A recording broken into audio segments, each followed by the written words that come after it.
Eu achei que já tinha visto de tudo.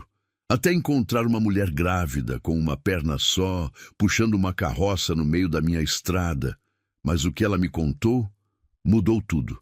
Se esse vídeo apareceu para você, é porque essa história vai te emocionar e arrepiar.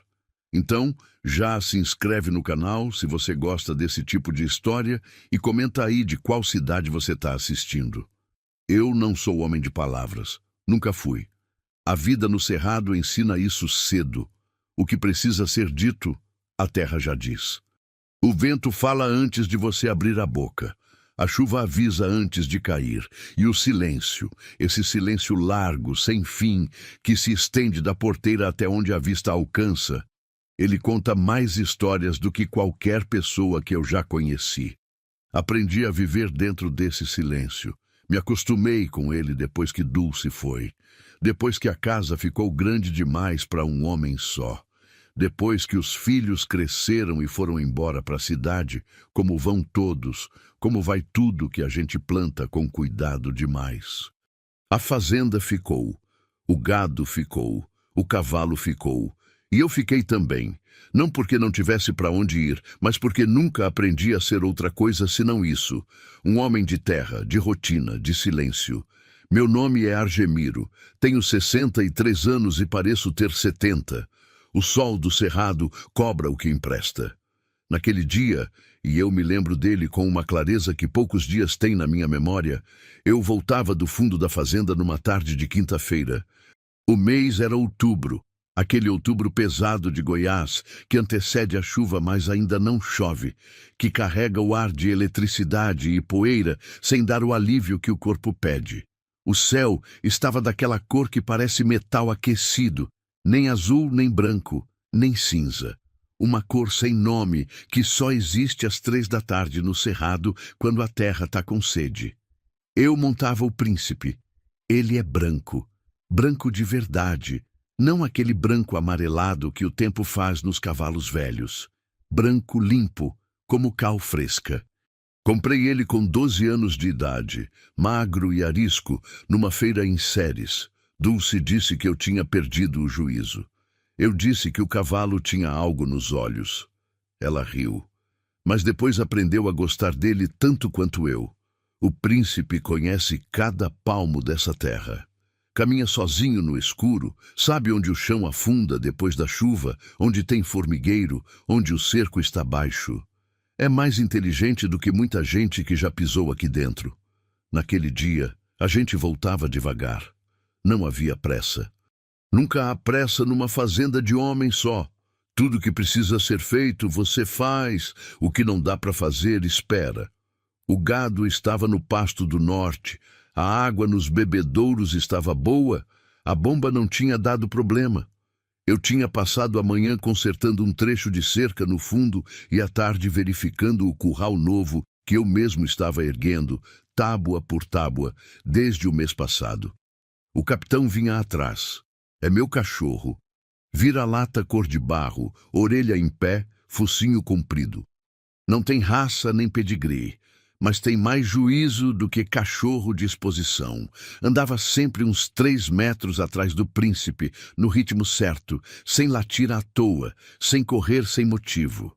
A gente tinha um acordo tácito, os 3. Eu não perturbava eles não perturbavam eu. A estrada de terra que corta minha propriedade ao meio tem uns 4 quilômetros de extensão. Começa na porteira principal, lá na beira da estrada estadual, e vai até o fundo da fazenda, onde tem um brejo e um curral velho que meu pai construiu. Eu nasci aqui, cresci nessa terra. Aprendi a ler o chão antes de aprender a ler papel. Então, eu conhecia aquela estrada de memória. Sabia cada valeta, cada curva, cada árvore que tombou na tempestade de 2018 e que eu ainda não tinha tirado do caminho completamente. Sabia onde o sol batia mais forte no fim da tarde, onde a sombra do angico dava um alívio breve antes do trecho aberto. Por isso, quando meus olhos pegaram aquele vulto lá na frente, eu soube antes mesmo de entender que tinha algo errado. Não era o formato, não era a cor. Era o movimento. Tinha algo no jeito que aquela figura se movia que não combinava com nada que eu esperava ver naquela estrada. Era um andar torto, irregular, como quando um animal está machucado e tenta esconder que está. Um passo, uma pausa, outro passo mais curto, um balanço que não era natural. E junto com isso, eu percebi depois que me aproximei, um rangido, baixo, constante, como madeira velha sendo arrastada. O príncipe desacelerou antes que eu pedisse. Eu sempre digo que ele sente as coisas antes de mim. Não é lenda, não é superstição de homem velho. É fato. O cavalo tem algo que a gente perdeu com a modernidade.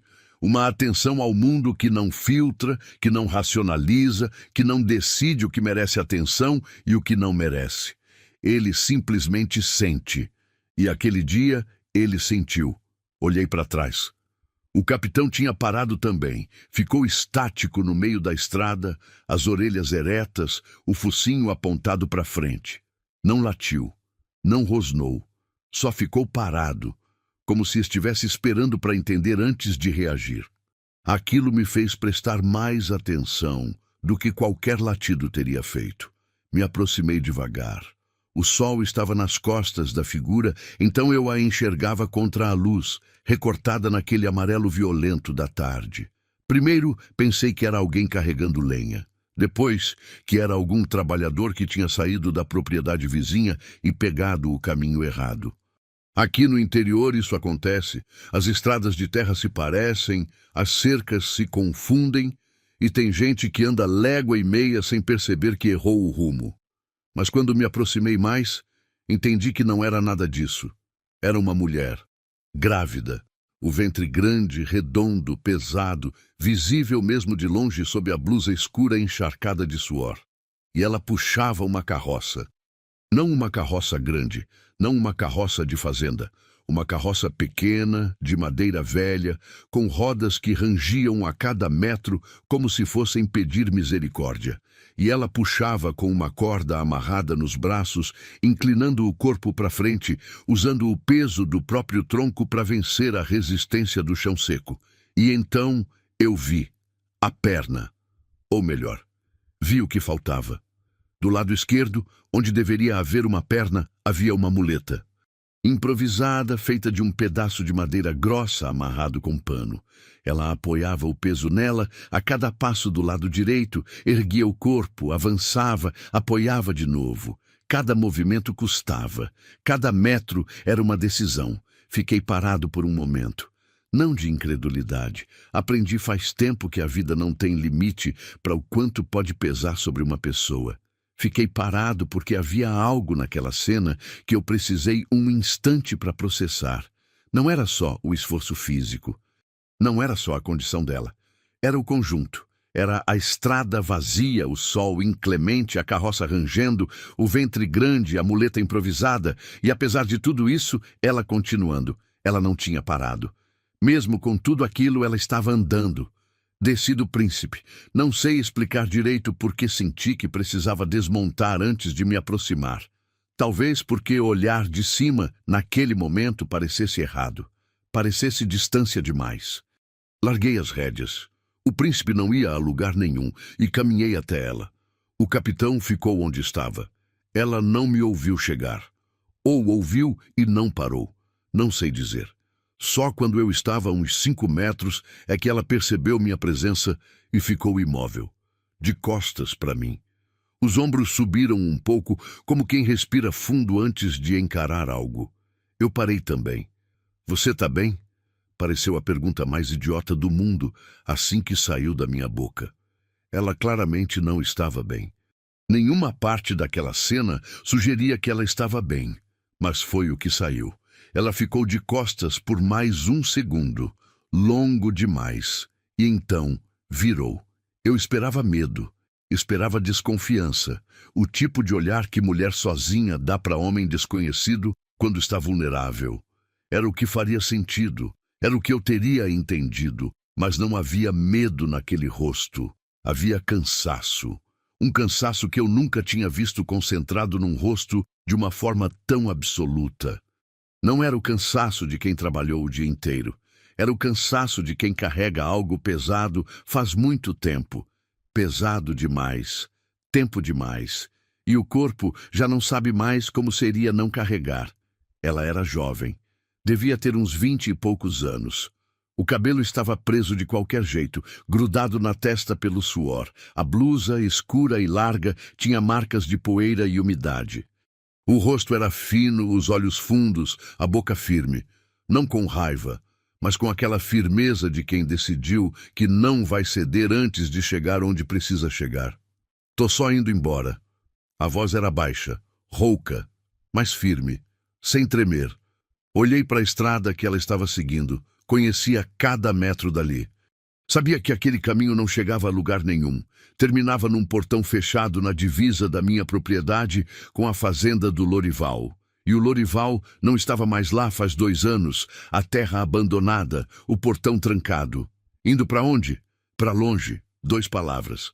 Mas disseram tudo o que precisavam dizer. Para longe não era um destino, era uma direção. Era o único rumo possível quando o que você está deixando para trás é pior do que qualquer lugar desconhecido que pode estar à frente. Fiquei em silêncio por um momento. O vento passou entre nós, um daqueles ventos secos do cerrado que levantam poeira, mas não refrescam, que fazem o ar cheirar a terra ressecada e a folha de pequi queimando longe. As cigarras cantavam no matagal da beira da estrada com aquela insistência que parece aumentar com o calor. Olhei para a carroça. Era velha. As tábuas laterais tinham rachaduras, uma das rodas estava levemente torta. Carregava pouca coisa. Uma mala de lona gasta, amarrada com um cordão, um cobertor dobrado e uma caixa de madeira, pequena, retangular, bem fechada. Estava posicionada na parte da frente da carroça, separada dos outros itens, como se tivesse sido colocada ali com cuidado, com intenção. Alguma coisa naquela caixa me chamou a atenção. Não era o objeto em si, era o lugar que ela ocupava, o jeito que estava isolada das outras coisas.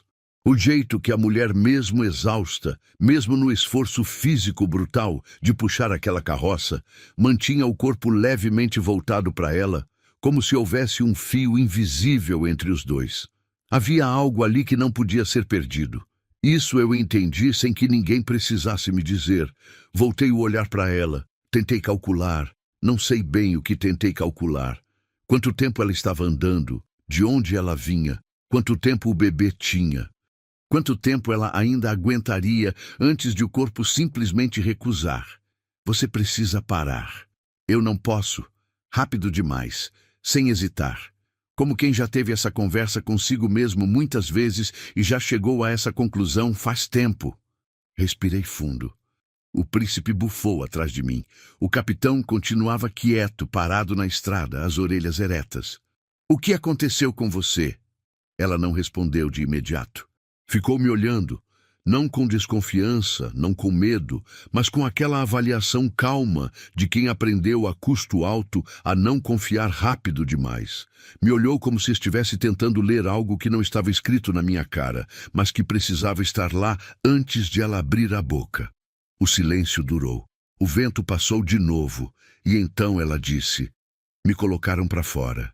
3 palavras, simples, sem ornamento, sem drama, como um fato. Esperei. Ela olhou para o chão por um segundo. Depois ergueu os olhos, e havia ali, naquele olhar, algo que eu reconheci. Não era a mesma história que a minha, mas era o mesmo peso. O tipo de peso que fica quando alguém que deveria ter ficado, foi. Quando descobriram da gravidez, disseram que eu era um problema, que não iam sustentar mais ninguém. Me deram essa carroça e mandaram eu sumir. Olhei para a perna dela, para a muleta improvisada. Senti alguma coisa subir devagar dentro do peito. Não era pena, não era exatamente raiva ainda. Era algo mais fundo, mais quieto, que ainda não tinha nome. Mas aquilo não era tudo. Vi nos olhos dela que aquilo não era tudo. Ela olhou em volta, para a estrada, para o matagal, para o céu, como quem verifica se está sendo ouvida. E quando voltou os olhos para mim, Havia ali uma mudança, não no cansaço. O cansaço continuava igual, mas havia algo novo junto com ele. Ele acha que eu não vi, mas eu vi. A voz ficou mais baixa. Viu o quê? Ela hesitou. Olhou de novo para a estrada, para as árvores. O vento estava quieto agora. As cigarras continuavam, mas pareciam mais distantes. Coisa que coloca gente na cadeia. Pausa. E então? E se ele souber que eu contei, ele não vai só me procurar, ele vai me apagar. O sol estava alto, a poeira estava quieta. E alguma coisa, naquele instante, mudou no ar ao redor de nós. Não consigo explicar de outra forma. Era como quando o tempo muda no cerrado. Você sente antes de ver, você sabe antes de entender. O céu não tinha dado nenhum sinal, mas algo tinha mudado. Aquilo não era só abandono, era fuga. E ela não estava fugindo da miséria, não estava fugindo da humilhação, não estava fugindo de uma vida que não a queria. Estava fugindo de alguém que sabia demais sobre o que ela sabia. E gente assim, eu já vivi tempo suficiente para saber, gente assim não avisa duas vezes. Olhei para a estrada na direção de onde ela tinha vindo. Calculei e senti, pela primeira vez naquele dia, o peso real daquele momento pousar sobre mim. Eu fiz uma escolha naquele instante. Não foi uma escolha pensada. Não foi resultado de cálculo, de raciocínio, de prós e contras, alinhados na cabeça como coluna de número em caderno. Foi o tipo de escolha que vem antes do pensamento, que sobe do estômago, não desce da cabeça. O tipo que um homem faz uma vez na vida e passa o resto do tempo tentando entender por quê. Você vem comigo. Ela me olhou. Não com gratidão, não com alívio, com desconfiança. Aquela desconfiança específica de quem já foi ajudado antes e descobriu depois o preço que a ajuda cobrava. Os olhos dela me varreram de cima a baixo, devagar, como quem lê um documento antes de assinar. Eu não quero dar problema para ninguém. Já deu, respondi. Para mim. Não sei bem o que eu quis dizer com aquilo. Saiu antes de eu pensar, mas era verdade. Desde o momento em que eu vi aquela figura na estrada e o príncipe desacelerou sozinho, o problema já era meu. Ignorar também é uma escolha. E eu tinha passado anos fazendo a escolha do silêncio, da não interferência, do que não é meu não me pertence. Tinha aprendido essa filosofia com a vida dura. Mas havia algo naquela cena. A carroça rangendo, o ventre pesado, a muleta improvisada, a estrada que não levava a lugar nenhum, que fez aquela filosofia rachar do meio. Ela ficou me olhando por mais um tempo. O vento não ajudou. Ficou quieto, como se o cerrado também estivesse esperando a decisão dela. Então, ela baixou levemente o queixo. Não foi um aceno exatamente. Foi algo menor. Uma capitulação silenciosa de quem está cansado demais para continuar recusando o que o corpo já pediu faz tempo. Como você se chama? Perguntei. Verônica. Argemiro, disse eu. Ela não estendeu a mão. Eu também não. A apresentação ficou assim, no ar entre nós, simples e seca como tudo que o cerrado produz. Peguei a corda da carroça. Ela não protestou. E esse foi o primeiro sinal real de que o corpo dela tinha chegado num limite que a teimosia já não conseguia mais disfarçar. Se ela ainda tivesse alguma reserva física, teria protestado. Teria dito que conseguia sozinha. Mas não disse nada, só ajustou a muleta debaixo do braço e começou a andar. Não subi no príncipe. Fui ao lado dela. O cavalo veio atrás, as rédeas soltas, no passo manso de quem conhece o caminho de olho fechado. O capitão veio junto, um pouco mais atrás, ainda quieto, ainda com aquela atenção estranha que ele tinha mostrado desde o começo. A carroça rangeu. Os pés dela na estrada faziam um som irregular.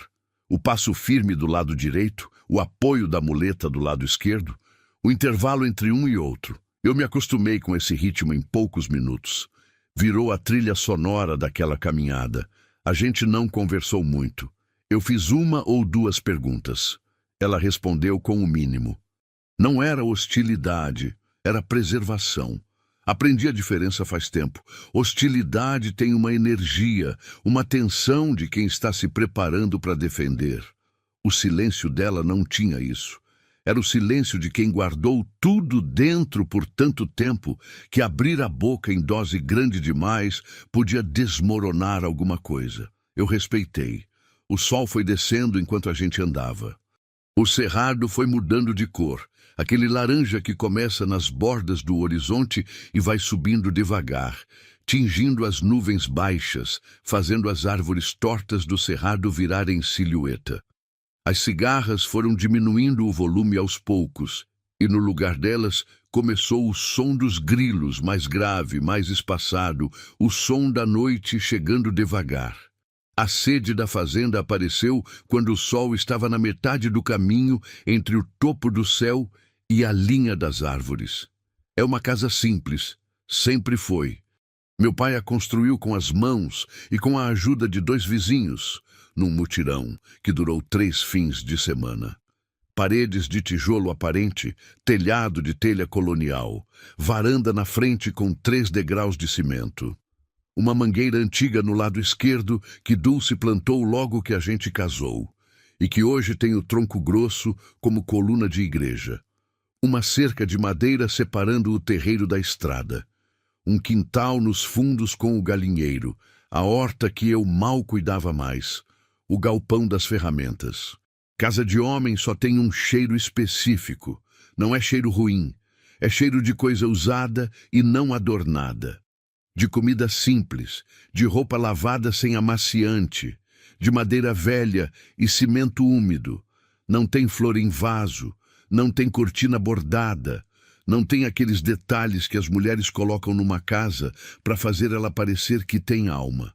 A minha tinha alma, mas era uma alma masculina e solitária, e ela cheirava como tal. Abri o portão da cerca. Pode entrar.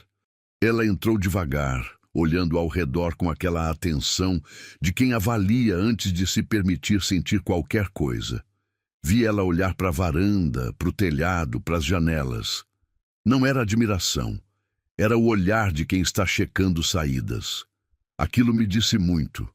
Deixei a carroça no terreiro, do lado da mangueira. Dei água para o príncipe no coxo, solte ele no pasto pequeno dos fundos. O capitão foi direto para debaixo da varanda, o lugar dele, e ficou lá, quieto, os olhos acompanhando tudo. Entrei na cozinha, tinha feijão do dia anterior na panela, arroz, um pedaço de linguiça.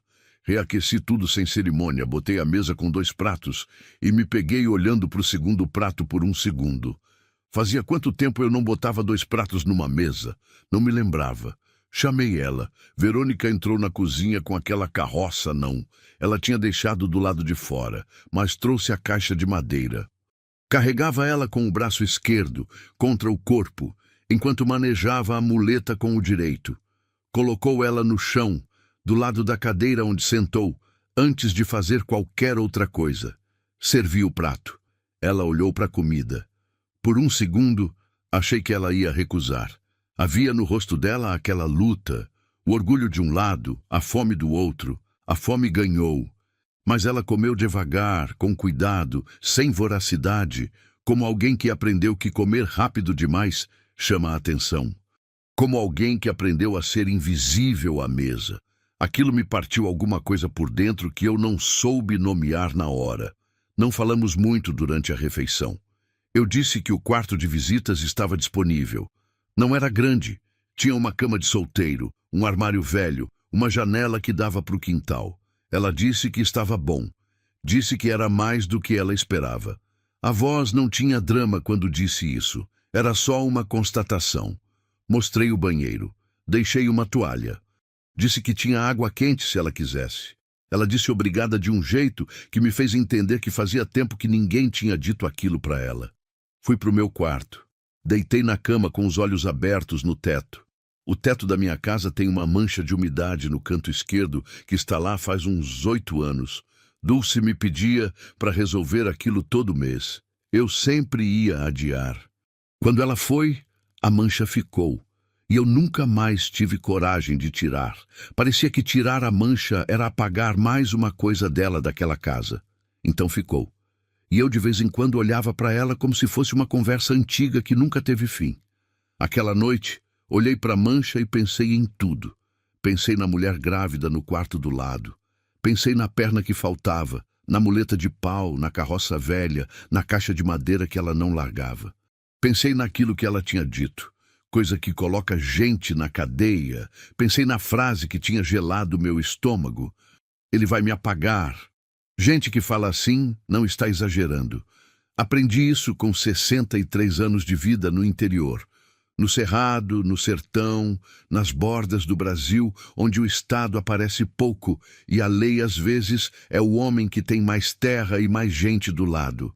Aprendi que quando alguém diz que vai resolver um problema, às vezes o problema tem 2 pés e um nome. Tentei dormir. Não consegui por um tempo. Ouvi a casa.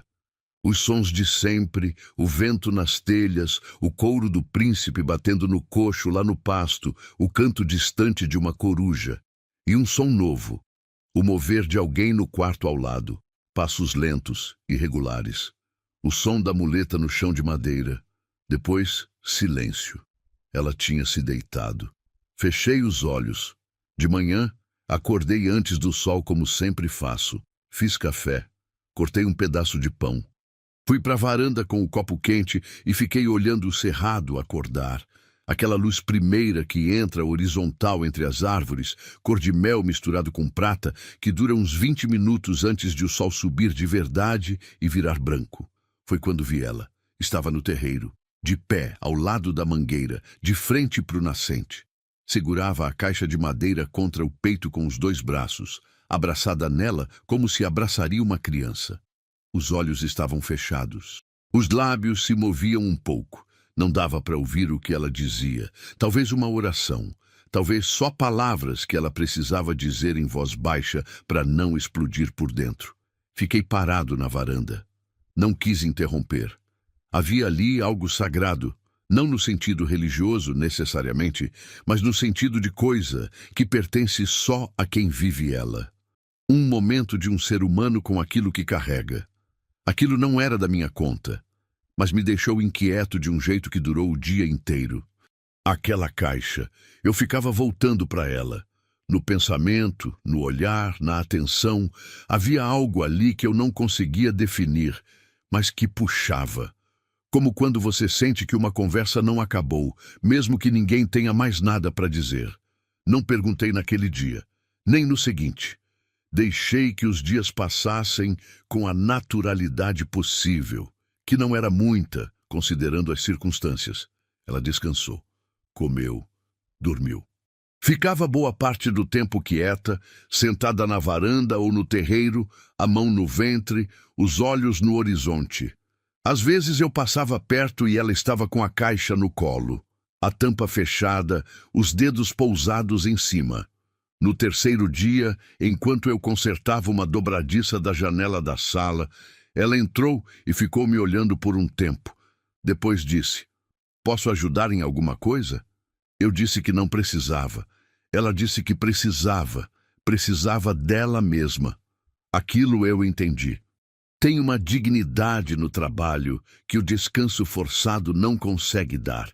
Deixei ela ajudar no que dava, descascar mandioca sentada na varanda, separar o feijão, dobrar roupa que eu tinha deixado acumulando numa cadeira faz dias. Nesses momentos, ela falava mais. Aos pedaços, aos poucos, como quem desmonta uma parede tijolo por tijolo, porque não confia que a estrutura aguenta tudo cair de uma vez. Me contou que era de Minas, de uma cidade pequena no norte do estado, perto do Rio São Francisco. Me contou que tinha perdido a perna num acidente de moto quando tinha 18 anos. Um acidente que não foi acidente, foi negligência de quem deveria ter cuidado. Mas isso ela disse de passagem, sem aprofundar. Me contou que tinha trabalhado em casas de família, em cozinhas, em roças, o que aparecesse. Não me contou sobre o pai do bebê. Eu não perguntei. Não me contou sobre o lugar de onde tinha saído. Eu não perguntei. E não me contou o que tinha na caixa. Até o quarto dia. Foi tarde da noite. Eu estava na varanda, o último café do dia, esfriando na mão, o céu lá fora cheio de estrelas do jeito que só fica longe da cidade. O capitão estava deitado aos meus pés. Verônica saiu pela porta e veio sentar na outra cadeira, devagar, ajeitando o corpo com cuidado. Ficamos em silêncio por um tempo. Depois ela colocou a caixa no colo. Ficou com as mãos em cima dela, olhando para o horizonte escuro. É do meu filho, ela disse. Eu fiquei quieto. Ele morreu pequeno. A voz não quebrou, não tremeu, mas havia nela uma profundidade que o tremor não teria dado. Uma dor que já tinha passado da fase do choro e chegado na fase do peso permanente. O tipo de dor que não passa, que você só aprende com o tempo a carregar de um jeito que não te faça cair a cada passo. Eu sabia desse tipo de dor, não da mesma forma, mas do mesmo fundo. Ela abriu a caixa devagar. Dentro havia um sapatinho, pequeno, do tamanho de uma mão fechada, cor de creme, com um botão lateral. Uma fotografia desbotada nas bordas de um bebê no colo de uma mulher jovem. Ela mesma, mais nova, o rosto menos marcado, mas o mesmo olhar fundo. E um desenho, feito com giz de cera num papel amassado, as linhas tortas e cheias de cor como só criança faz. Uma casa, uma árvore, duas figuras. Ele tinha 4 anos, ela disse. Pneumonia. Ficamos em silêncio. O vento passou. Lá longe, no escuro do cerrado, um gavião carcará gritou uma vez e silenciou. E agora você está carregando o outro, eu disse. Não foi julgamento, foi só o que havia de real naquele momento. Ela pousou a mão no ventre. Esse não vai perder ninguém, ela disse, com uma firmeza que não era arrogância, era promessa. O tipo de promessa que se faz não para outro, mas para si mesmo. O tipo que, uma vez feito, não se desfaz. Olhei para ela, olhei para o céu cheio de estrelas e entendi, naquele instante, que a caixa não era só memória, era âncora. Era o motivo pelo qual ela tinha continuado andando naquela estrada impossível, com uma perna só, grávida, puxando uma carroça no calor de outubro. Ela estava andando pelo vivo e pelo morto ao mesmo tempo. E isso, eu pensei, exige de uma pessoa uma coragem que a maioria nunca vai precisar ter. Fechei os olhos por um segundo. Dulce tinha morrido num abril, 11 anos atrás. Câncer, rápido, sem aviso. Do diagnóstico ao fim, foram 4 meses. E eu tinha ficado aqui, nessa casa, olhando para a mancha de umidade no teto do quarto e tentando entender como um lugar que foi cheio podia ficar tão vazio do dia para a noite. Nunca encontrei resposta. Mas olhando para Verônica naquela noite, com a caixa no colo e a mão no ventre, alguma coisa se mexeu lá no fundo. Não era felicidade, não era cura, não era nada tão redondo assim. Era só um reconhecimento. 2 pesos diferentes se reconhecendo no escuro. Você pode ficar o tempo que precisar, eu disse. Ela não respondeu de imediato. Depois, obrigada, Argemiro.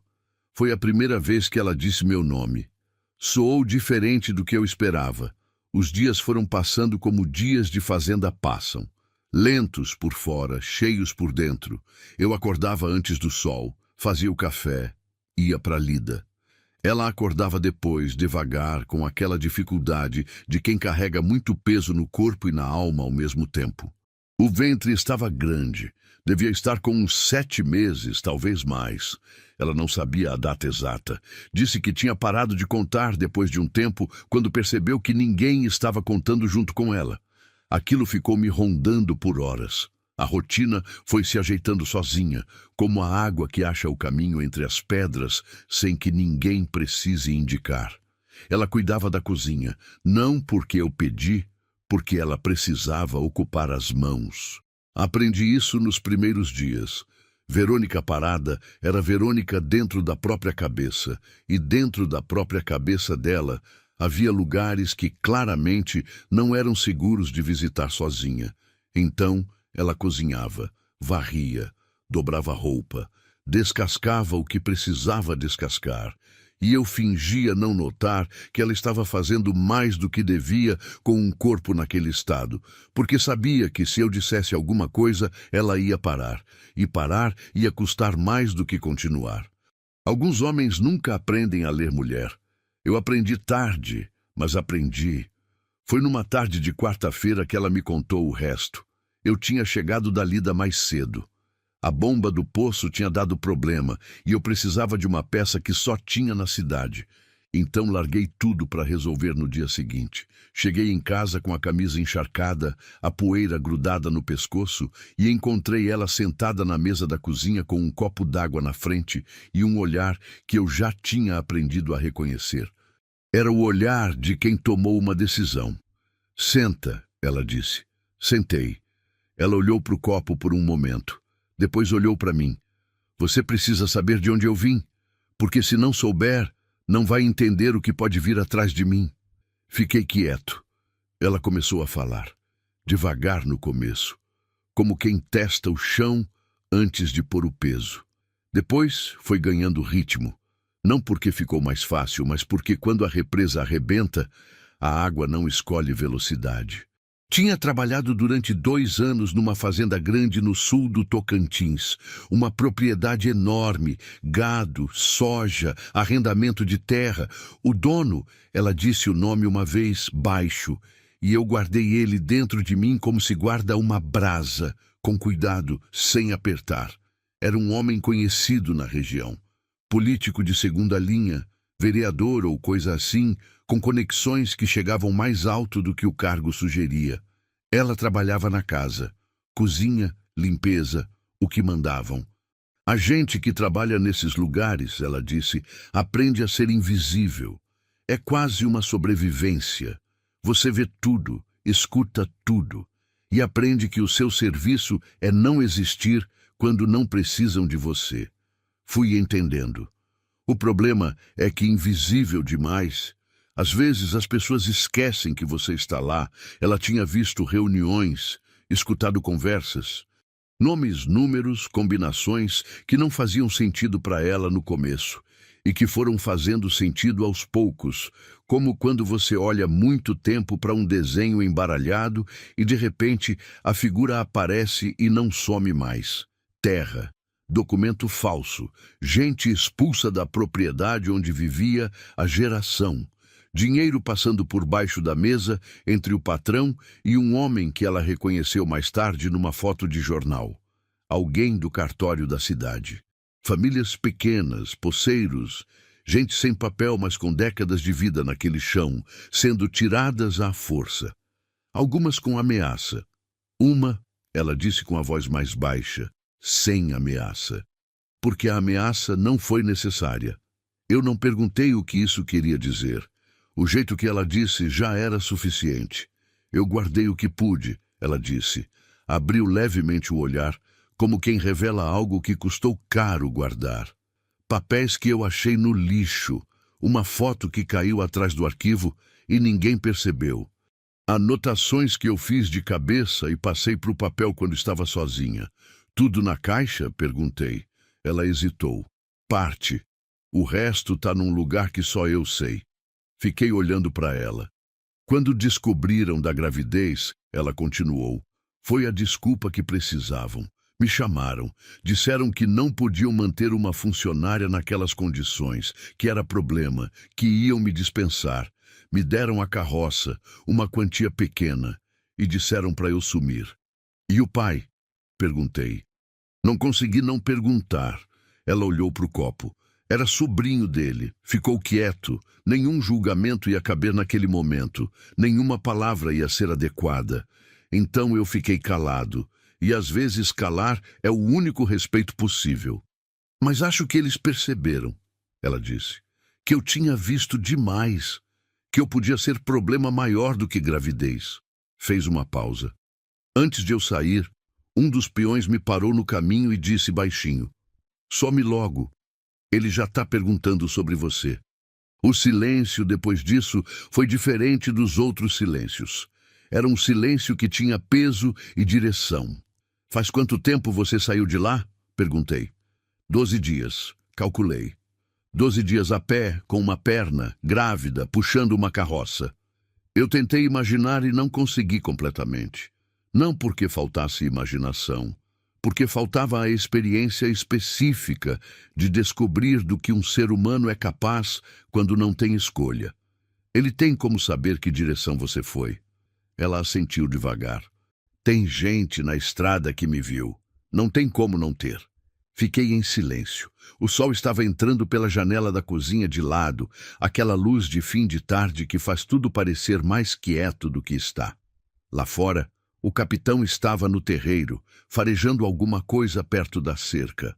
Por que você não foi à polícia? Perguntei. Sabia que a pergunta era mais ingênua do que eu aparentava, mas precisava perguntar. Ela me olhou com uma paciência cansada. A delegacia da cidade fica a 2 quarteirões da fazenda dele. O delegado esteve lá 3 vezes no último ano que eu trabalhei lá. Jantar, não depoimento. Não tinha mais o que perguntar sobre aquilo. Levantei, fui até a janela. Olhei para o terreiro, para o pasto, para a linha das árvores no fundo da propriedade. O cerrado estava quieto naquela hora.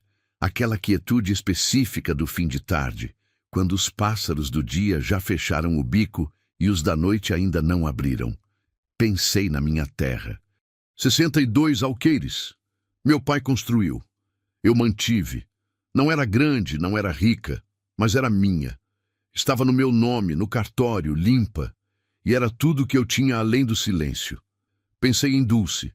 Pensei nos filhos longe. Pensei na mancha de umidade no teto do quarto. E pensei que a vida toda eu tinha cuidado do que era meu, só do que era meu.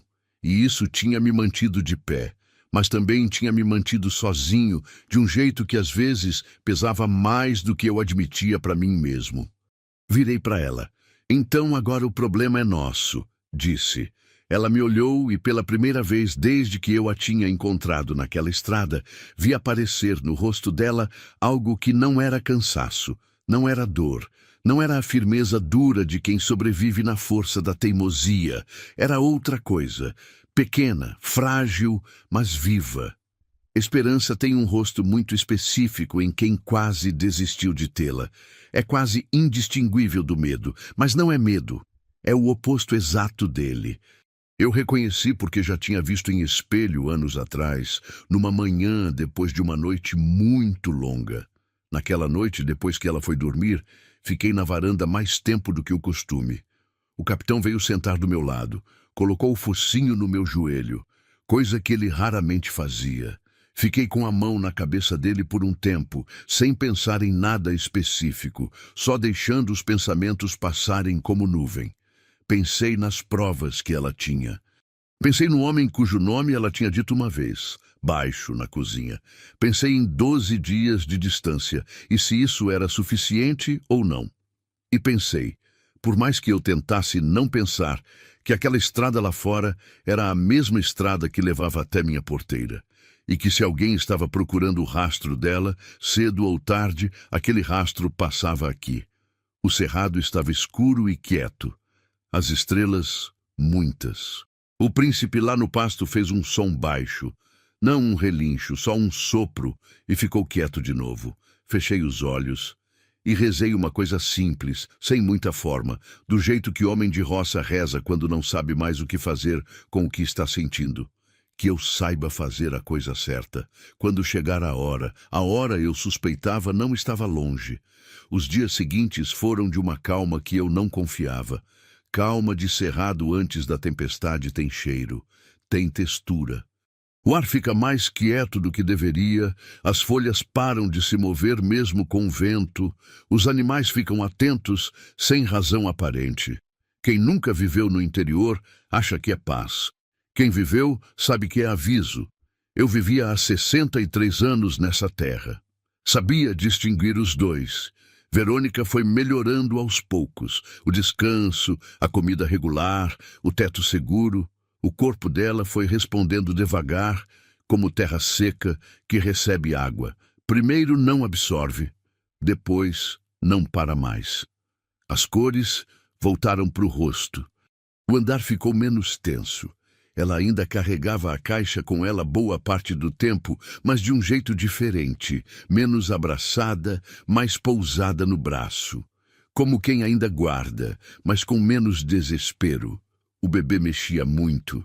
Ela às vezes parava no meio de uma frase, colocava a mão no ventre e ficava quieta por um segundo. Não era susto, era escuta. O tipo de atenção que só existe entre uma mãe e o que ainda não nasceu. Eu desviava o olhar nessas horas, não por desconforto, por respeito a algo que não era meu presenciar. Na quinta-feira daquela semana, fui à cidade buscar a peça da bomba. Unai era a cidade mais próxima. 40 minutos de estrada de terra até a pavimentada, depois mais 20 até o centro.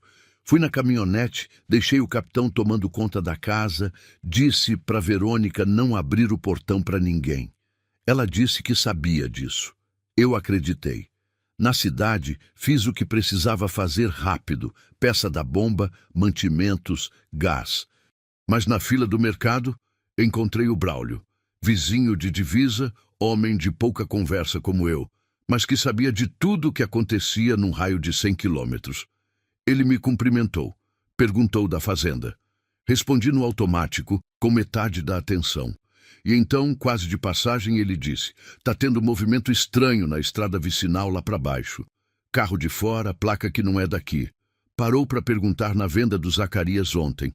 Fiquei quieto. Perguntando o quê?" Braulio deu de ombros. Zacarias disse que perguntaram se alguém tinha visto uma mulher passando, com dificuldade de andar. O caixa chamou ele. Ele foi. Eu fiquei parado com o pacote de arroz na mão por uns 3 segundos. 12 dias tinham sido suficientes para ela chegar até mim. Não tinham sido suficientes para apagar o rastro. Voltei para a fazenda mais rápido do que fui. A estrada de terra levantava poeira atrás da caminhonete e eu ia com os olhos divididos entre o caminho e o retrovisor. Não havia nada atrás de mim. Mas a ausência de ameaça visível nunca foi garantia de ausência de ameaça. Aprendi isso também com o cerrado. Cheguei, abri o portão, entrei. O capitão veio correndo, o que era normal. O príncipe estava no pasto, normal. A fumaça saindo da cozinha, normal. Respirei. Entrei na cozinha. Verônica estava fazendo caldo, mexendo a panela com aquela concentração de quem precisa ocupar a cabeça. Virou quando me ouviu entrar. Leu meu rosto antes que eu abrisse a boca. O que foi? Sentei. Contei o que o Braulio tinha dito, sem drama, sem enfeite, só os fatos. Ela ouviu sem me interromper. A colher parou de mexer o caldo. A mão no cabo ficou quieta. Quando eu terminei, ela ficou em silêncio por um momento. "Quanto tempo você acha que temos?" Apreciei a pergunta. Não o que vamos fazer, não estou com medo. Quanto tempo temos? Ela já estava no modo de quem resolve, não de quem desmorona. "Não sei", respondi honestamente. "Pode ser dias, pode ser amanhã." Ela assentiu. "Então precisa ser hoje." "O quê?" "O que eu preciso te mostrar." Ela foi ao quarto. Voltou com a caixa e com algo mais. Um envelope amarrotado que estava dentro da mala de lona, embrulhado num pano. Colocou os dois na mesa. Abriu o envelope primeiro. Documentos. Alguns originais, algumas cópias feitas à mão com letra miúda e cuidadosa. Uma folha com nomes, datas, valores. Uma foto, tirada de longe, levemente tremida, de 2 homens num escritório, um deles de costas, o outro de perfil, reconhecível.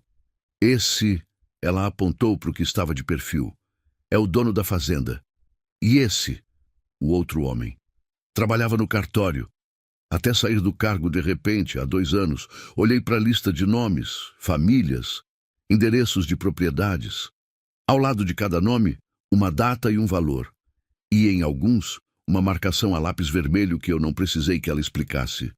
"Quantas famílias?", Dani perguntei. "Que eu sei. 11. Pode ser mais." Fiquei olhando para o papel. 11 famílias. Terra roubada com documento falso, gente expulsa, dinheiro limpo por fora e sujo por dentro. E provavelmente alguém que não tinha deixado todas as pontas soltas. Você tem como provar que esses documentos são falsos? Tenho o original, ela disse, de uma das propriedades. O poceiro me deu antes de ser expulso. Pediu para eu guardar, porque ele sabia que se ficasse com ele, sumia. Abriu a caixa de madeira, embaixo do sapatinho, embaixo da foto, embaixo do desenho de giz de cera, havia um envelope menor, plástico, vedado. Tirou com cuidado. Aqui dentro. Eu não abri. Não era necessário naquele momento. Olhei para ela, para a mulher que tinha atravessado 200 quilômetros com uma perna, grávida, puxando uma carroça, carregando provas de um crime embaixo da memória do filho morto. Não encontrei palavras à altura disso. Então, não usei nenhuma. Isso precisa chegar em alguém que não tenha medo dele, eu disse depois. Eu sei, mas não sei em quem confiar. Eu sei em quem, respondi. Ela me olhou. Tinha um primo meu, Eustáquio, que trabalhou anos no Ministério Público em Goiânia antes de se aposentar. Homem difícil, seco, que não devia favor a ninguém e não tinha medo de tamanho. Tínhamos nos falado pouco nos últimos anos. A vida separa as pessoas sem avisar, mas havia entre nós o tipo de confiança que o tempo não apaga. Era o único nome que eu tinha com certeza. Preciso ligar para ele hoje, disse. E se eles aparecerem antes? Olhei para a janela. O sol estava descendo, o cerrado ficando dourado, lindo e silencioso como sempre, indiferente, como a natureza é indiferente ao tamanho do que acontece dentro dela. Então a gente lida com isso, respondi. Ela me olhou por um momento longo. Você não precisava de nada disso, Argemiro. Ninguém precisa das coisas que importam, disse. A gente só encontra. Ela baixou os olhos, e eu me levantei, peguei o celular, aquele tijolo velho que mal pegava sinal, fui até o terreiro onde o sinal era melhor e disquei o número do Eustáquio. O telefone chamou 3 vezes. Na quarta, ele atendeu. A voz era a mesma de sempre, rouca, direta, sem preâmbulo. Argemiro, quanto tempo? Eustáquio, disse eu, preciso te contar uma coisa. E você vai precisar ouvir tudo antes de falar. Silêncio breve do outro lado. Pode falar. O sol tocou a linha das árvores. E eu comecei. Eustáquio ouviu tudo sem interromper.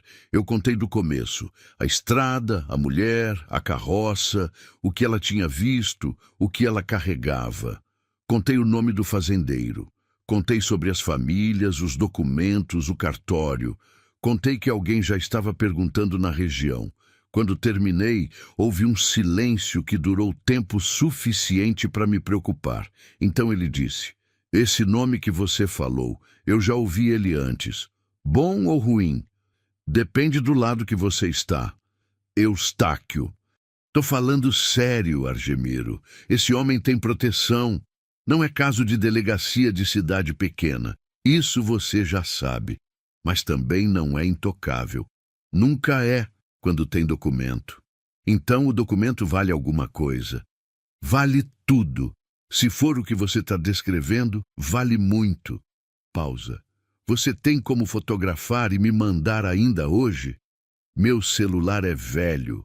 A câmera presta não. Tem outro jeito? Pensei por um segundo. Meu vizinho Braulio tem um filho que mexe com essas coisas. Mora a uns 8 quilômetros. Vai lá, fotografa tudo. Manda por aplicativo, e-mail, qualquer coisa. Preciso ter uma cópia antes que qualquer coisa aconteça aí. Entendido, Argemiro.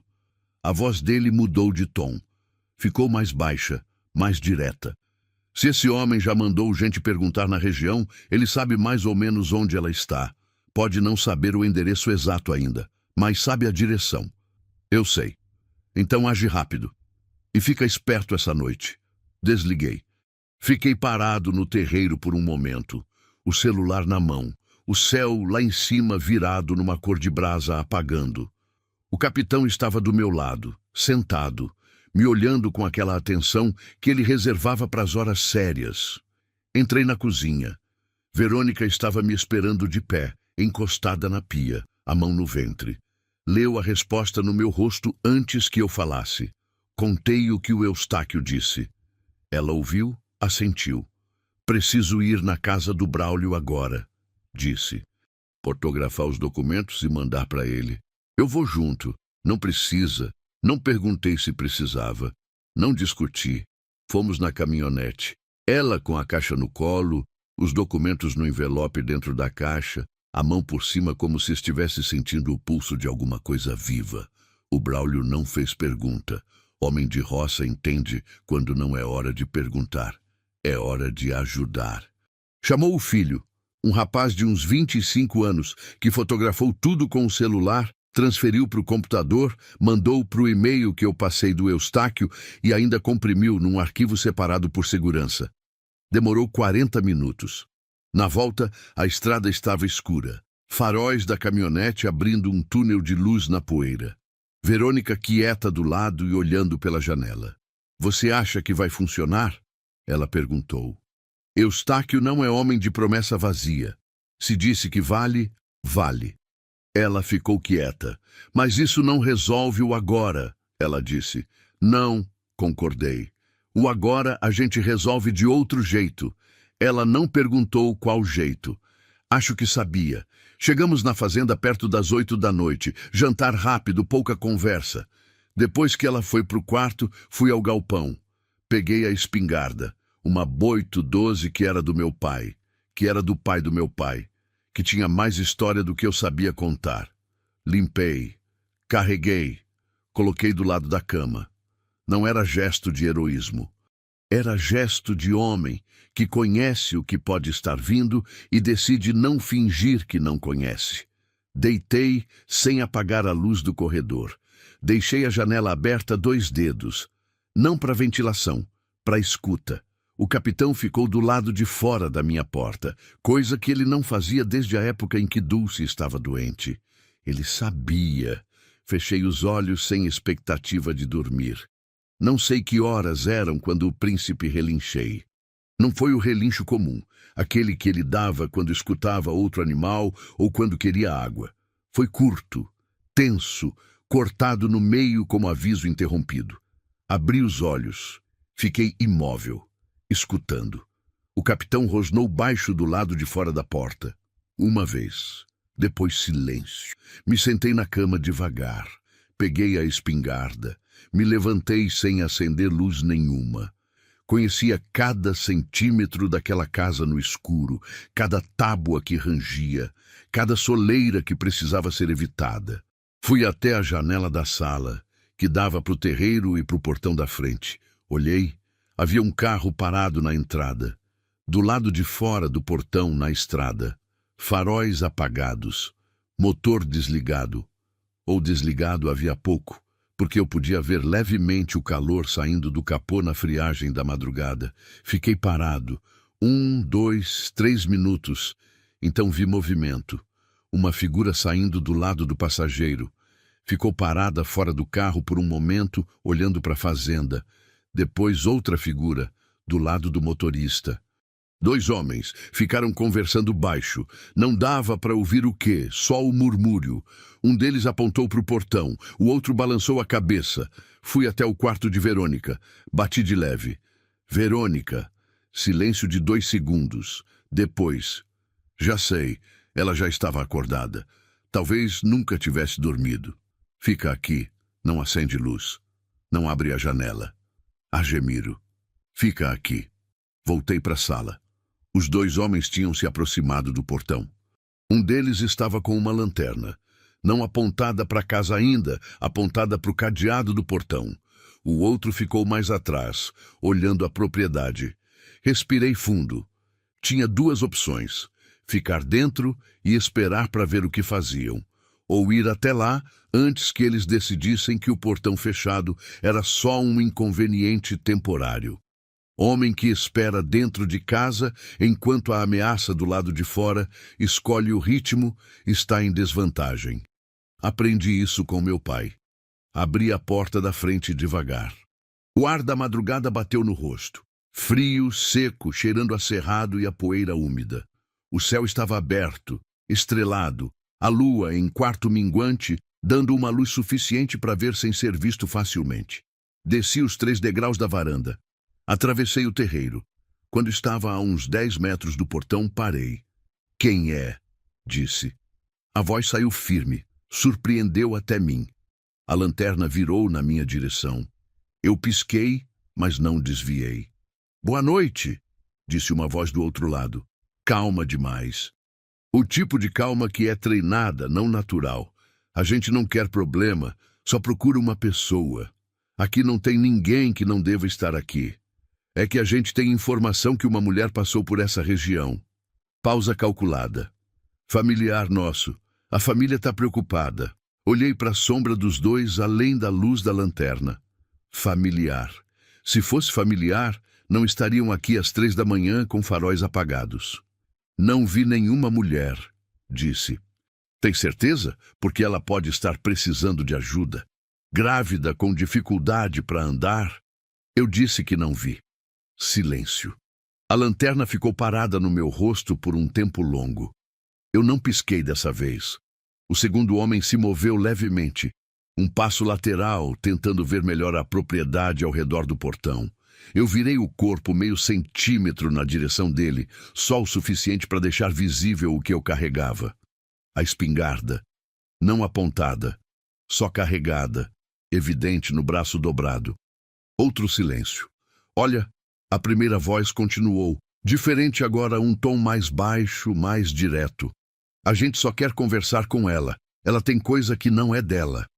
Então registra um boletim de ocorrência, respondi. Polícia resolve.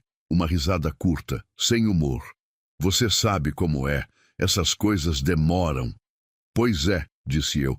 Então vai ter que demorar. O silêncio dessa vez foi diferente. Era o silêncio de uma decisão sendo tomada. Vi os dois homens trocarem um olhar. Não dava para ver as expressões, mas o gesto era legível. A comunicação rápida de quem trabalha junto há tempo. O primeiro falou de novo. Tudo bem. A voz tinha voltado para aquela calma treinada. Mas a gente vai voltar. A estrada é pública, respondi. Minha propriedade não. Eles ficaram parados por mais alguns segundos. Depois, devagar, voltaram para o carro. Portas fechando. Motor pegando. Faróis ainda apagados. Saíram no escuro, como vieram. Fiquei parado no terreiro até o som do motor sumir completamente na estrada. O capitão apareceu do lado. Ficou sentado na minha direita, olhando na direção que o carro tinha ido. O príncipe estava quieto no pasto. O cerrado estava quieto em todo lugar. Mas era o tipo de quietude que antecede, não que encerra. Voltei para dentro. Fui até o quarto de Verônica e bati de leve. Foram embora, disse. Por enquanto, ela respondeu. Por enquanto, confirmei. Fiquei parado na porta por um segundo. Amanhã cedo eu ligo pro Eustáquio de novo. Isso acelerou o prazo. Eu sei. Tenta dormir. Ela não respondeu. Voltei pro meu quarto. Coloquei a espingarda encostada na cabeceira. Deitei de costas, os olhos no teto, a mancha de umidade invisível no escuro, mas presente de memória. Dulce, eu pensei sem querer. E depois, sem entender muito bem por quê. Obrigado. Como se ela tivesse tido alguma coisa a ver com o fato de eu ter parado o príncipe naquela estrada, naquela tarde, naquele outubro de calor e poeira. Talvez tivesse. Há coisas que a razão não alcança. O cerrado sabe disso melhor do que qualquer um. Liguei para o Eustáquio antes do sol raiar. Ele atendeu no segundo toque, o que me disse que ele também não tinha dormido muito. Contei o que tinha acontecido. Os dois homens, o carro sem faróis, a conversa no portão. Ele ouviu tudo sem interromper, como da vez anterior. Mas dessa vez eu senti uma tensão diferente no silêncio dele, mais apertada, mais próxima. Quando terminei, ele disse: recebi os documentos. Já mandei para um contato meu no MP de Palmas. Homem de confiança, fora da jurisdição local. Ele viu o nome e reconheceu. Tem uma investigação paralela que estava travada por falta exatamente do tipo de prova que você mandou. Fechei os olhos por um segundo. Quanto tempo para isso virar alguma coisa oficial? Não é rápido, Argemiro. Você sabe como é, mas já está em movimento.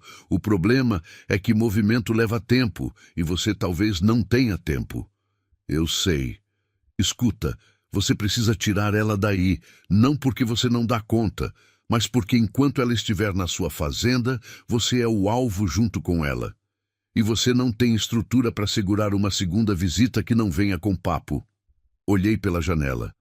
O céu estava abrindo devagar, aquele roxo antes do azul que dura pouco e é bonito demais para durar.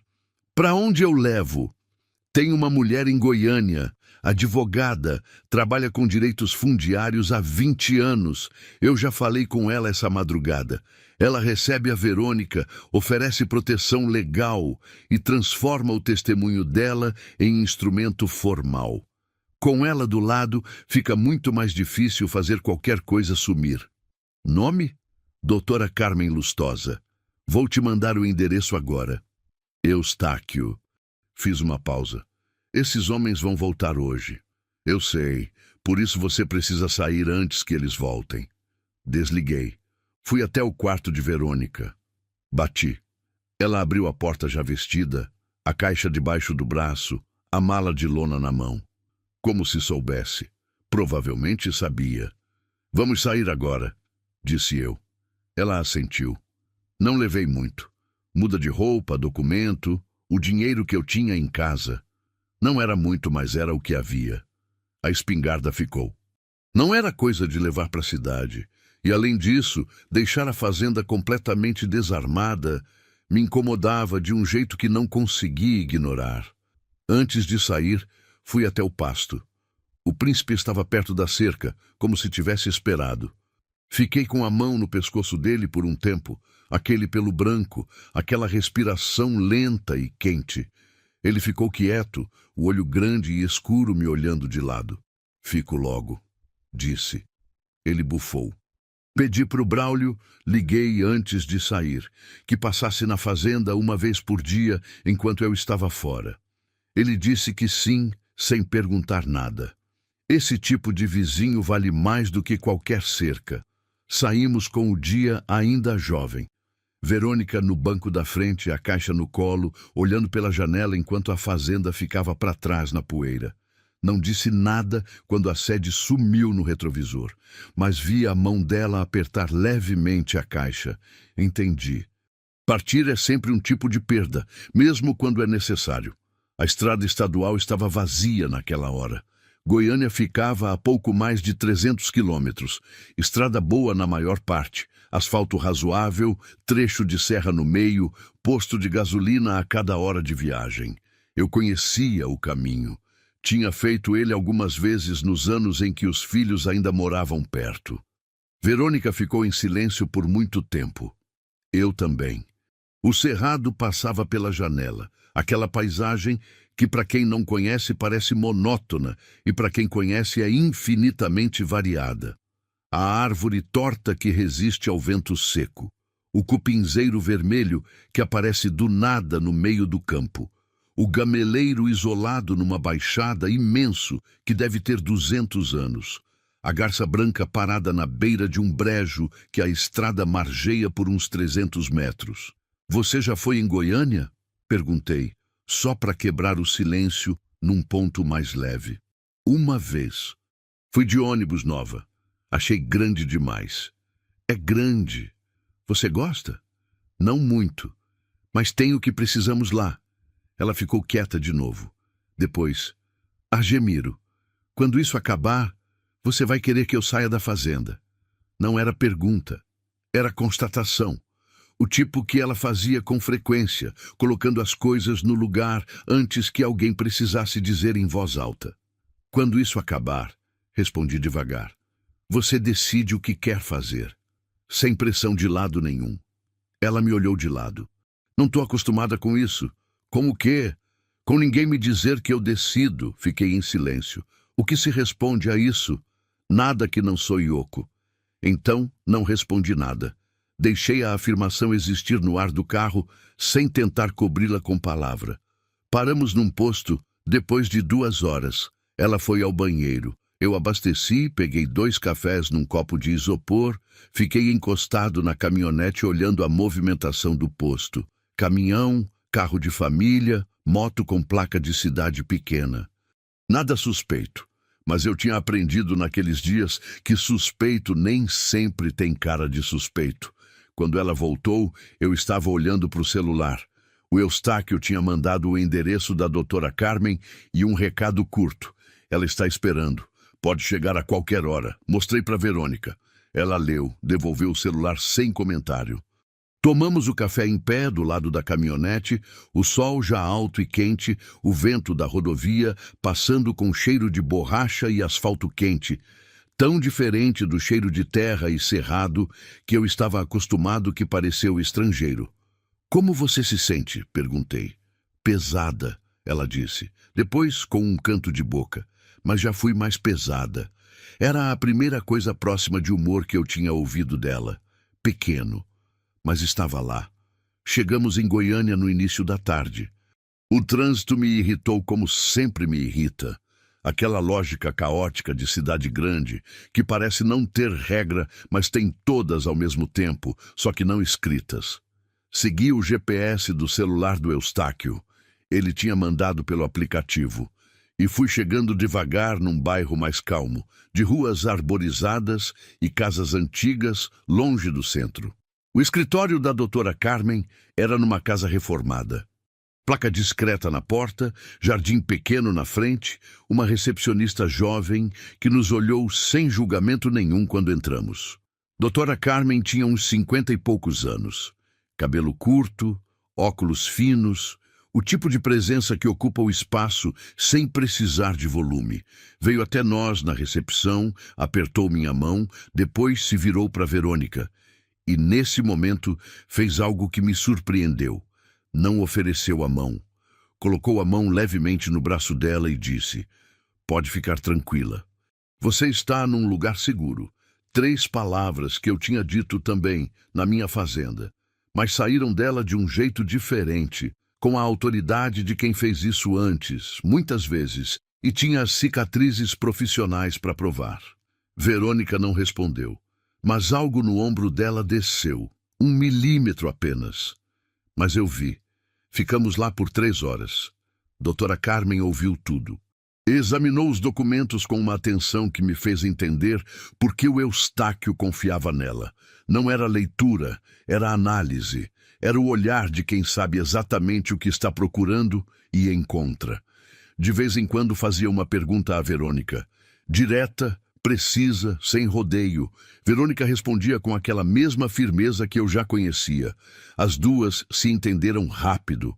Havia ali uma comunicação que eu não fazia parte, não por exclusão, mas por natureza. Era a comunicação de 2 mulheres que sabem o que é ter o chão retirado debaixo dos pés e ainda assim continuar de pé. Eu fiquei quieto num canto, o chapéu no colo. No final, a doutora Carmen se virou para mim. "O senhor fez a coisa certa trazendo ela aqui. E fez a coisa certa lá na fazenda também. Só fiz o que qualquer um faria." Ela me olhou com um sorriso que não era concordância. "O senhor sabe que não é verdade." Não respondi. "Verônica vai ficar comigo por enquanto. Tenho um apartamento seguro, onde já abriguei outras pessoas em situação parecida. Ninguém chega lá sem que eu saiba antes." Pausa. "E com o que ela trouxe, mais o que já estava sendo investigado em Palmas, a tendência é que isso se mova rápido. Quando há documento, há processo. E quando há processo, a exposição pública torna qualquer movimento contra ela muito mais arriscado." "Quanto tempo?" "Semanas, talvez 1 mês." Assentiu. Me levantei. Verônica também se levantou, com aquela dificuldade de sempre, a muleta, o ajuste do corpo. Me olhou. Havia ali uma despedida que nenhum de nós 2 sabia muito bem como fazer. Eu não era família. Não era amigo antigo. Era um homem que tinha parado um cavalo numa estrada de terra porque algo no movimento dela tinha dito que parar era necessário. E em menos de 2 semanas, aquilo tinha virado outra coisa. Não sei nomear bem o quê. Algo sem categoria pronta. Ela estendeu a mão. Eu apertei. Eu cuida de você, disse. O senhor também, ela respondeu. E depois mais baixo, cuida do príncipe. Aquilo me pegou desprevenido. Não sei por que aquilo especificamente me pegou mais do que qualquer outra coisa. Mas pegou. Saí. Na caminhonete parado na frente do escritório antes de dar a partida, fiquei um momento só. O sol de Goiânia batia diferente do sol da fazenda. Mais duro, refletido no asfalto e no vidro dos prédios, sem a terra para absorver. A cidade fazia barulho ao redor, buzina, motor, vozes.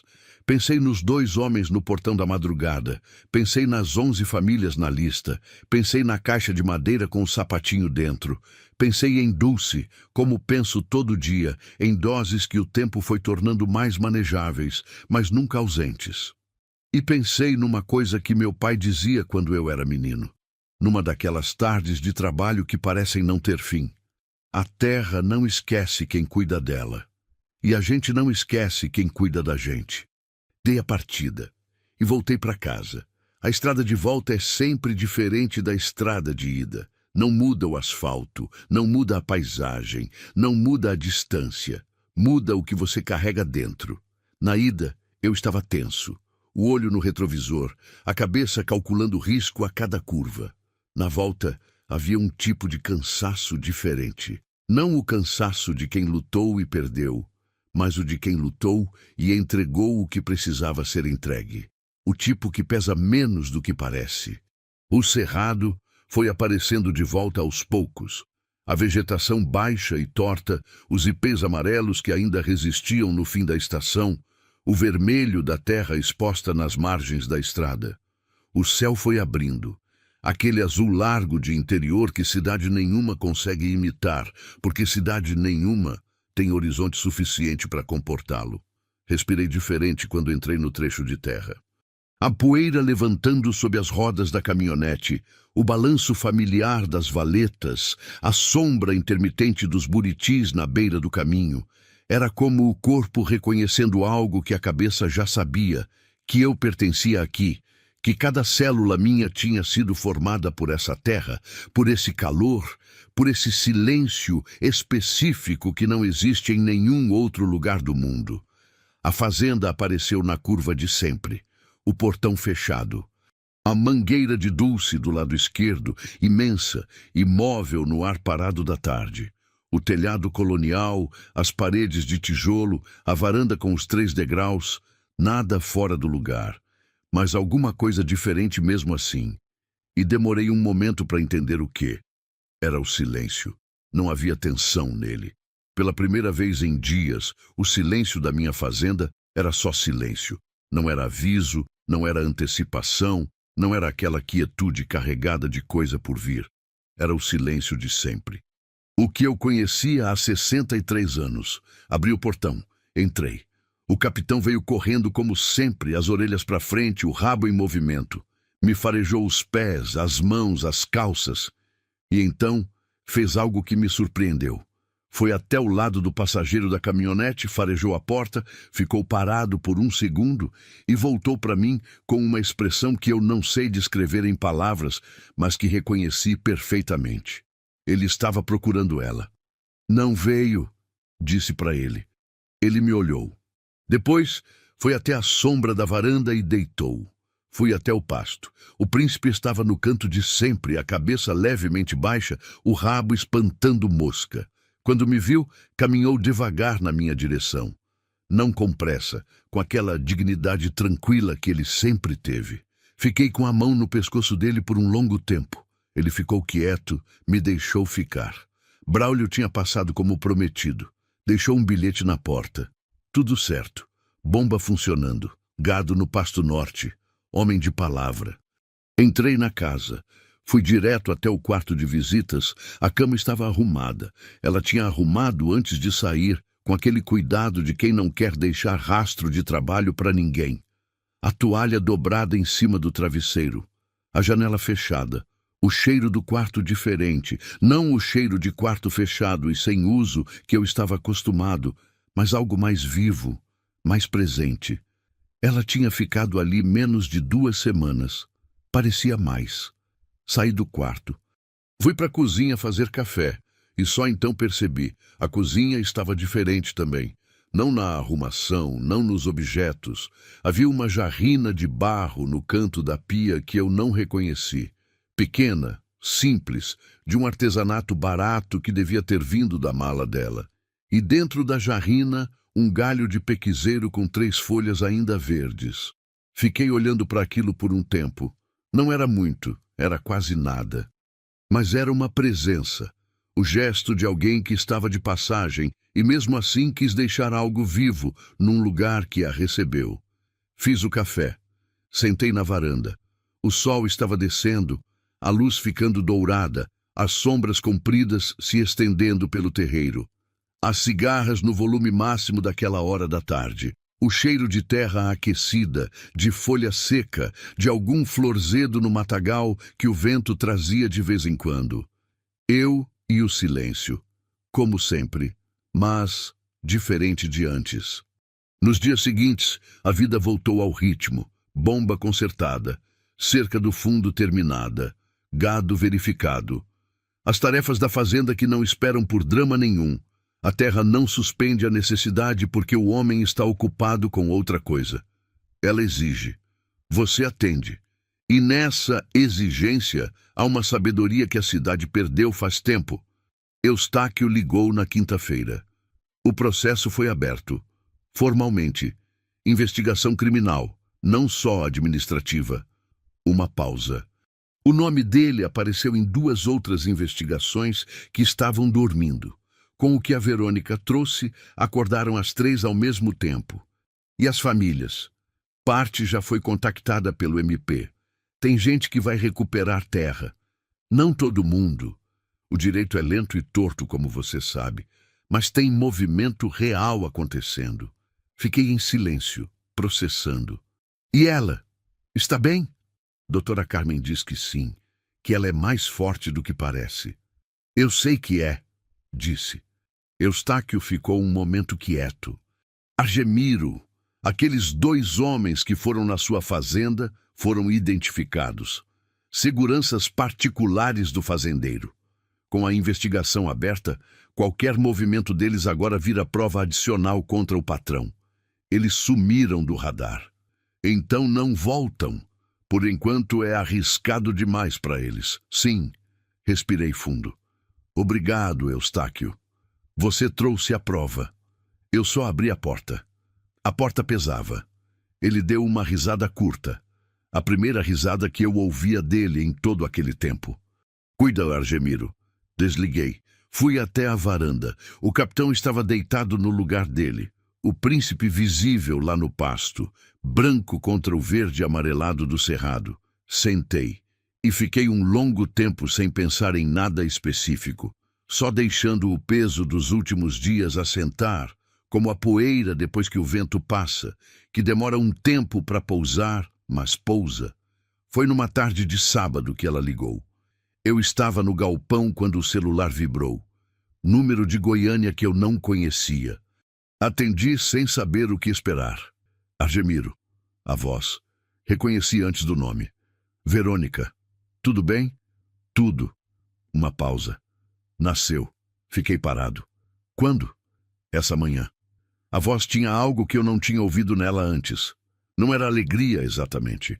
Era algo mais fundo do que alegria, mais quieto, mais permanente. Menino, saudável, 3,2 quilos. Não encontrei palavras de imediato. Que bom, disse. E foi insuficiente, como toda palavra é insuficiente diante das coisas que realmente importam. Que bom, Verônica. Ele é bonito, ela disse. E aquilo não era vaidade de mãe, era espanto. O espanto de quem passou tanto tempo carregando dor, que esqueceu que o corpo também é capaz de produzir o oposto. Como vai chamar? Silêncio de 2 segundos. Pedro. Pausa. Pedro Argemiro. O galpão ficou muito quieto de repente. Eu tinha a mão no cabo de uma enxada que estava consertando. Senti o cabo, a madeira áspera, o metal gasto da lâmina. Coisas concretas, palpáveis, para segurar enquanto alguma coisa dentro do peito fazia um movimento que eu não esperava. Não precisava, disse. A voz saiu um pouco diferente do que eu planejei. Precisava sim, ela respondeu. Simples, firme, como ela dizia tudo. Ficamos em silêncio por um momento. O tipo de silêncio que não é vazio. Obrigada, ela disse depois, por ter parado o cavalo. Fechei os olhos por um segundo. Ele parou sozinho, respondi. Ela deu uma risada, pequena, breve, real, a primeira risada dela que eu ouvia. Soou como coisa que não estava enferrujada, que ainda funcionava, que só precisava de espaço. Cuida, ela disse. Você também, respondi. Os dois. Desliguei. Fiquei parado no galpão por um tempo. Depois saí. Fui até o pasto. Abri o portão de madeira e entrei. O príncipe veio na minha direção com aquele passo calmo de sempre. Fiquei com as duas mãos no pescoço dele, a testa encostada no lado do rosto dele, os olhos fechados. Ele ficou completamente quieto. Respirou fundo uma vez. Eu também. Naquela noite, depois de jantar, fui até a janela do quarto. A noite estava aberta. Uma daquelas noites de cerrado que parecem maiores do que as outras, quando o céu não tem nuvem nenhuma e as estrelas são tantas que parece exagero, parece que alguém colocou mais do que devia.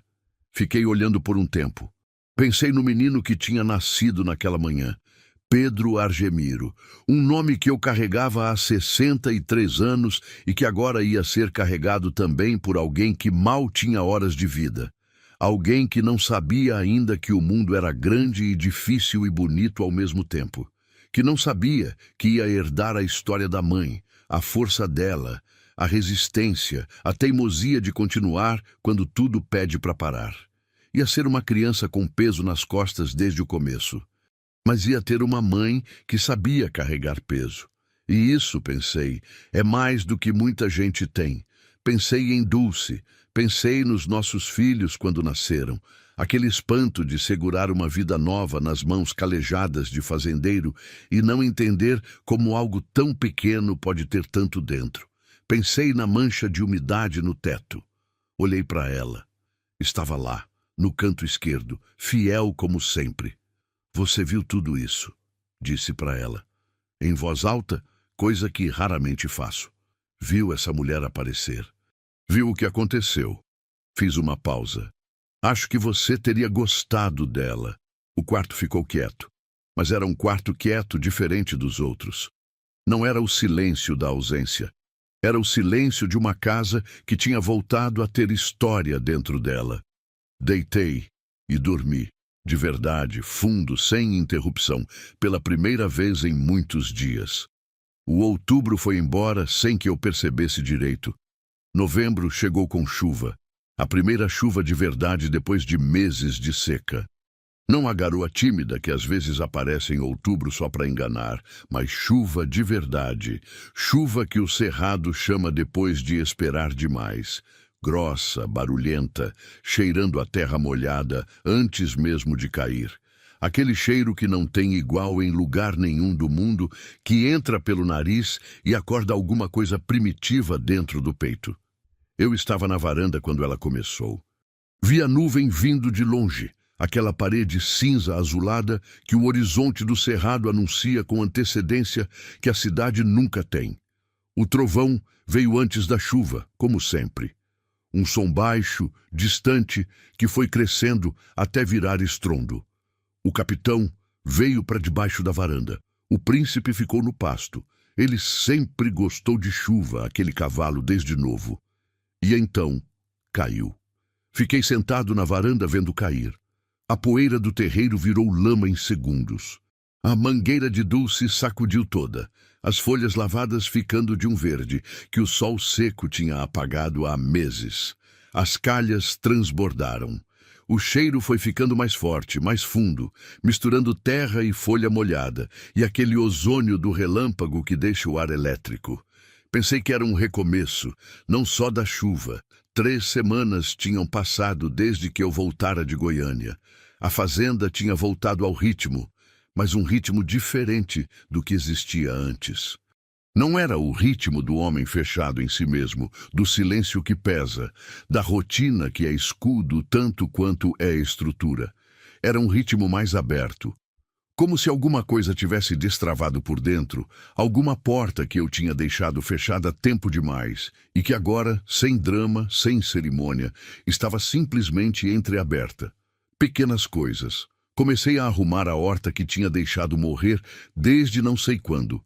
Plantei coentro, cebolinha, 2 pés de tomate. Não havia necessidade prática urgente. Havia vontade, que é diferente e mais importante. Consertei a calha do lado direito da casa que estava solta há 2 anos. Limpei o quarto de visitas de um jeito mais completo, não apagando o que tinha ficado, mas organizando o espaço para ser espaço de novo. A jarrina de barro continuou no canto da pia da cozinha. O galho de pequizeiro tinha secado, as folhas encarquilhadas, mas eu não joguei fora. Não consegui jogar fora. Ficou lá. Eustáquio me ligou numa segunda-feira com novidades. O fazendeiro tinha sido formalmente indiciado. 3 crimes: grilagem de terra, falsidade ideológica e... Aqui a voz do meu primo mudou de tom. Um quarto que o MP tinha adicionado a partir de uma testemunha nova que tinha aparecido depois que a investigação se tornou pública. Ele não vai sair dessa fácil, disse Eustáquio. As famílias... 4 propriedades já com processo de reintegração aberto. As outras, em andamento. É lento, você sabe, mas está acontecendo. E os 2 que vieram aqui, indiciados como coautores. O advogado deles vai tentar acordo, mas com o volume de prova que tem, o MP não está com humor para acordo. Fiquei em silêncio por um momento. 11 famílias. Terra roubada. Anos de vida desfeitos por documento falso e dinheiro sujo. E tudo aquilo tinha começado a se desfazer por causa de uma mulher grávida com uma perna só, que decidiu não jogar fora o que sabia, que carregou a prova embaixo da memória do filho morto através de 200 quilômetros de cerrado. Não há coragem maior do que essa. Não conheço, pelo menos. Argemiro, disse Eustáquio. Você vai precisar dar depoimento em algum momento sobre os homens que apareceram na sua propriedade. Quando precisar, eu dou. Sei que sim. Pausa. Você fez uma coisa boa, primo. Não respondi de imediato. Fiz o que precisava ser feito, disse. É isso que eu disse. Verônica ligou numa tarde de sol. A voz dela tinha mudado. Não radicalmente, ela continuava ela mesma, direta, sem ornamento. Mas havia uma leveza que não estava antes. Como madeira que seca depois de muita chuva. Não perde a dureza, mas fica menos pesada. Doutora Carmen conseguiu um apartamento para mim. Pequeno, mas é meu. Assino o contrato semana que vem. Que bom. Estou trabalhando também. Ela tem contatos num projeto social. Precisavam de alguém para coordenar a cozinha. Uma pausa com um sorriso embutido que eu senti mesmo sem ver. Parece que cozinha sempre me segue. Ou você que segue ela. Pode ser. E o Pedro? A mudança na voz foi imediata. Aquele aquecimento específico que só existe quando uma mãe fala do filho. Gordo, barulhento, não para quieto nem dormindo. Pausa. Perfeito. Eu sorri. Sozinho na varanda, o chapéu na cabeça, o sol da tarde no rosto, sorri de um jeito que meu rosto deve ter estranhado, de tão pouco costume. Argemiro, eu queria te perguntar uma coisa. Pode? Quando o Pedro tiver maior, eu queria trazer ele para conhecer a fazenda, para ele ver de onde a história da mãe virou diferente. O cerrado estava quieto ao redor. O capitão deitado aos meus pés. O príncipe lá no pasto, branco contra o verde, visível da varanda como sempre. Pensei no menino que um dia ia ser grande o suficiente para entender histórias, que ia crescer, sabendo que a mãe tinha atravessado o impossível com uma perna e uma caixa de madeira e uma teimosia que nem o calor de outubro conseguiu dobrar. Que ia ter no nome dele um pedaço de um fazendeiro velho que um dia parou um cavalo branco numa estrada de terra porque algo, o príncipe, a vida, dulce de algum lugar que eu não sei nomear, disse que era hora de parar. A fazenda vai estar aqui, disse. E eu também. A chuva daquela tarde de novembro durou 2 horas. Quando parou, O cerrado estava diferente.